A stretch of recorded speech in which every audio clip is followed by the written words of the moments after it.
ప్రభుత్వాలు మారుతాయి, పాలకులు మారుతూ ఉంటారు. కానీ చాలా ప్రజా సమస్యలు మాత్రం దశాబ్దాల తరబడి అలానే ఉంటాయి. అటువంటి సుదీర్ఘ సమస్యలు ఎన్నింటినో 2019లో సీఎం అయిన జగన్మోహన్ రెడ్డి ఆగమేఘాల మీద పరిష్కరిస్తూ వస్తున్నారు.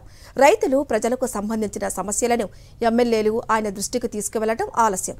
నేను ఉన్నాను, నేను విన్నాను అంటూ అక్కడికక్కడే వాటి పరిష్కారానికి ఆదేశాలు జారీ చేసి ఆ వెంటనే నిధులు మంజూరు చేస్తూ ఉంటారు. నెల్లూరు జిల్లా కోవూరులో నియోజకవర్గంలో అటువంటి ఓ దీర్ఘకాలిక సమస్యను జగన్మోహన్ రెడ్డి అమాంతం పరిష్కరించారు. స్థానిక ఎమ్మెల్యే ప్రసన్న కుమార్ రెడ్డి దశాబ్దాల తరబడి చేసిన పోరాటానికి ముగింపు పలికారు జగన్మోహన్ రెడ్డి.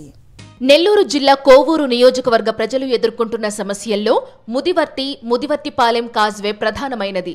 దీని నిర్మాణం కోసం ఎమ్మెల్యే నల్లపరెడ్డి ప్రసన్న కుమార్ రెడ్డి చెయ్యని పోరాటాల్లేవు. 5 మండలాలకు రాకపోకలు, భూగర్భ జలాలు పెరగడం, సముద్రం నుంచి వచ్చే ఉప్పు నీటిని పంట పొలాల్లోకి వెళ్లనివ్వకుండా అడ్డుకోవడం వంటి ఉపయోగాలు ఉండడంతో 2009లో టీడీపీ తరపున గెలిచిన ప్రసన్న కుమార్ రెడ్డి అప్పటి సీఎం రాజశేఖర్ రెడ్డిని కలిశారు. సమస్యను వివరించడంతో ఆయన సానుకూలంగా స్పందించారు. అయితే ఆ సమయంలోనే దురదృష్టవశాత్తు ఆయన హెలికాప్టర్ ప్రమాదంలో మృతి చెందారు.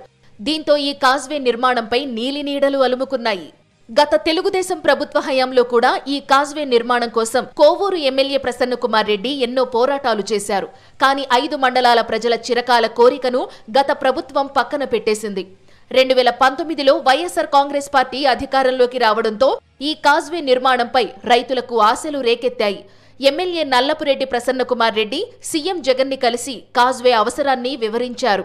అంతే, జగన్మోహన్ రెడ్డి మరో ఆలోచనే లేకుండా 5 మండలాలకు మేలు చేసే కాజ్వే కోసం మొదటి విడతలో 94 కోట్ల రూపాయలు విడుదల చేశారు. ఆ వెంటనే భూమి పూజ చేసి నిర్మాణ పనులు మొదలు పెట్టేశారు. ఇది దాదాపు 4 మండలాలకు సంబంధించింది. ఇందుకూరుపేట మండలం, విడవలూరు మండలం, కోవూరు మండలం, నెల్లూరు రూరల్ మండలం, తోటపల్లి గూడూరులో కొంత భాగం. ఈ 5 మండలాలకు సంబంధించిన చాలా ముఖ్యమైనటువంటి సబ్మర్సిబుల్ కాజ్వే ఇది. అటు రైతులు కానివ్వండి, ప్రజలు కానివ్వండి, అన్ని విధాలా ఈ ప్రాజెక్టు పూర్తయితే చాలా లబ్ధి పొందుతారు. ముదివర్తిపాలెం పెన్నా నది వద్ద సబ్మెర్జబుల్ కాజ్వే నిర్మాణానికి రాష్ట్ర ప్రభుత్వం నిధులు విడుదల చేసింది. మొదటి విడతలో 94 కోట్ల రూపాయలతో 1050 మీటర్ల నిర్మాణం జరుగుతోంది.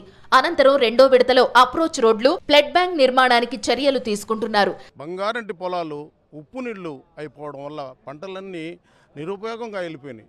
దీని గురించి ప్రసన్న కుమార్ రెడ్డి గారు నిజంగా భగీరథుడు, వాళ్ళ నాన్న నల్లపరెడ్డి శ్రీనివాసులు రెడ్డి అయితే ఇప్పుడు ఈ బ్యారేజ్, ఈ కాజ్వే 140 కోట్లతో పర్మిషన్లు తీసుకురావడం చిన్న విషయం కాదు. సముద్రం నుంచి వచ్చే ఉప్పు నీరు పంట పొలాలను దెబ్బతీయడంతో ఈ ప్రాంత రైతులు వరినారు వేయడమే మానేశారు. 1983 నుంచి సముద్ర తీర ప్రాంత గ్రామాలు కాజ్వే లేకపోవడంతో ఇబ్బందులు పడుతున్నాయి.